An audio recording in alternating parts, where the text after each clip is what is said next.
কিতাব এবার কিতাব হইলে মানুষ আপগুলি মরি গেল না কিতাবে এগুতা মানুষ দেখা যায় না ইলা প্রত্যেক বছর রাস্তা বা আঠা যায় না বাড়িতে বারে এত গাইয়ার মানুষ এগুতা নাই দেখি বেদি হাগুলি কিতাব হইলা আদিল ভাই আসসালামু আলাইকুম ওয়ালাইকুম সালাম জি ভাই ভালো আছেন নি ভালো লাগে কিতাব হড্ডাই না কারো ফুটকা ফুটকা অপেক্ষা বলতে আমি আপনারে কই প্রত্যেকবার হয় কিতা ইলা টাইম রোজার শেষ রোজার টাইমে ও যে ফিতরা জি জখাত মেরা যায় বাড়িতে লাইন ধরে লাই এবার দেখি কোনো গাইতরা না আমিও বাড়ি তোকে ইয়ার কই কোনো গাইন না দেই কোনো লড়াচড়া নাই কিচ্ছু নাই ওই বারসে ইয়ার আইলে দিতাম না অ্যাকচুয়ালি ইগু তো আপনি নিয়মে তারা খুঁজাই দিতা খুঁজাইতাম কি আর কর ইগু তারা নিতাই আমি নিয়ে দিতাম পারতাম অত টাকা না আমি নিয়ে দিতাম না আমার হিসাবে তো এগু আপনি গিয়া খুঁজাইয়া দিতা এগু তারার হক আপনার কাছে রাখা আপনি এগুনি আপনি খুঁজাইয়া দিতা তারা বাড়িয়ে ওই আর এক মাত হইল না আমি অতটা পারতাম না কি ও সন্তান ফুসাইলে লিয়া আইয়া নেই কইয়া আর না হইলে পারতাম না এটা ঘরে ঘরে নিয়ে দেওয়া এটা সম্ভব না তেল হয়ে যাইতো না আমার সময়ও নাই ও যে বারোই আইসি যা কত কাম পালে আইসি আমি নিজে বুঝ হইয়া আমার সময় না তারা আরে প্রত্যেক বছর নেই তো আইয়া বাড়ি থেকে নেই নেইয়া তারা খুঁজেই নিয়ে যেতাম নিয়ে তারা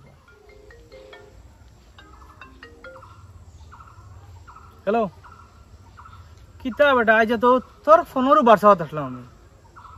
পয়সা গুণ দিতে না নিয়া আস্তা মাস খাইলে খাইয়া এখন পয়সা দিবার টাইমও তুই নতা আর হতামা তোরেন পয়সা বাড়িতে নিয়ে দিয়ে জানিয়া ইগো আমার হক আমার বাড়িতে নিয়ে দিতে বাকি কাজ তো বুঝাইস না ইগো আমার হক আমার বাড়িতে নিতে জলদি বাড়িতে নিয়ে নিয়ে পয়সা গুণ আমি পয়সা হইতাম বাড়ছে আর তার কলরু পয়সা আমার দোকান থেকে বাকি নিয়ে খাইছে নিয়ে খাইয়া চলাফেরা করছে এখন হোক আমার নানি আমার দিত নিয়া এখন করে নিতে না আমার এখন তার কাছ থেকে জ্ঞান দাম বলল আচ্ছা ও আপনি বুঝছেন নি আপনার হক যে গু এগু আপনার একটা হেয়া নিয়ে তার মানে তোমার আপনার গড় আনি দিত ওলা যে হকির মিসকিন যারা আছে তার একটা হক থাকে আমরা উপরে যে তারা বছরের যেটা আমরা যে ফিতরা যেটা জমে বা আমরা জকাত যেটা জমে এটা তার বাড়িতে নিয়ে আমরা ফসাইতাম বুঝছেন না তারা বাড়িতে নিয়ে ফসাইতাম পয়লা দেখতাম আমরা গোষ্ঠীর মাঝে বা আমরা কুটুম খেসের মাঝে কেউ গরিব আসেনি গিয়া খুঁজাইতাম তারে যদি হে ঠিক পাওনা হয় তো তারে না দিতাম এরপরে যদি দেখি না আমরা বাড়ির আশপাশে কেউ আসেনি যদি দেখি না বাড়ির আশপাশে কেউ নাই ও দেখতাম আমরা হামসায়াত মহল্লাত কেউ আসেনি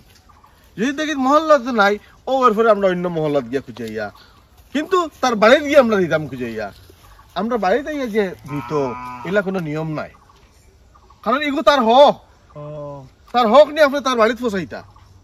ও গিয়ে আল্লাহ রাজি খুশি হইব আপনার উপর আর কোরআনও যতবার নমাজের কথা আইছে অতবার আপনার জাকাতের কথা আইছে এখন তো আমরা সবেও জানি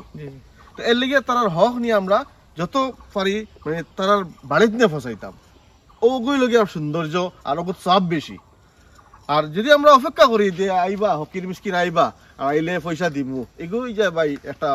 গমন্ডি টাইপের হয়ে যায় যে আমার পয়সা আছে ও তো হকির মিষ্টির আইবা আইলে আমি তানে দিমু এটা একটা গমন্ডি টাইপ আমি তো প্রত্যেক বছর কিতা করি ও তো আইন নানি বাড়ি আইলে দিলাম আইলা চালে বইলা মনো ও লাইন ধরে আইলা দিলাম তে ভাই আমি একটা কথা কই আমার মাথায় আপনি খারাপ পাইবা না যদি আপনার এলা কোনো মানে কনফিউশন থাকে বা সন্দেহ থাকে আপনি যে কোনো আলিম বা যে কোনো মুফতির আপনি জিগাই দিবা জিগাইয়া যে ইগু যে ওলা দেওয়া ঠিক নি না ওলা দেওয়া ঠিক ও তাই আপনারা বুঝাই দিবা আমার মাথায় আপনি খারাপ পাইবা না তো আপনি খারাপ পাইবা না কিন্তু আমি বাক্কা মাতিলেই যে আপনারা আর আমার হিসাবে যেটা আমি যেটা জানি আরই যে তার হক এটা তারা আমরা গরনিয়া ফসাই দিতাম তারা আইয়া নিত এলা কোনো মাত নাই বুঝছেন না না হইলে আপনার সন্দেহ থাকলে আপনি জিগাই লিবা কোনো আলিম বা কোনো মুফতির ঠিক আছে আই ভাই আসসালামু আলাইকুম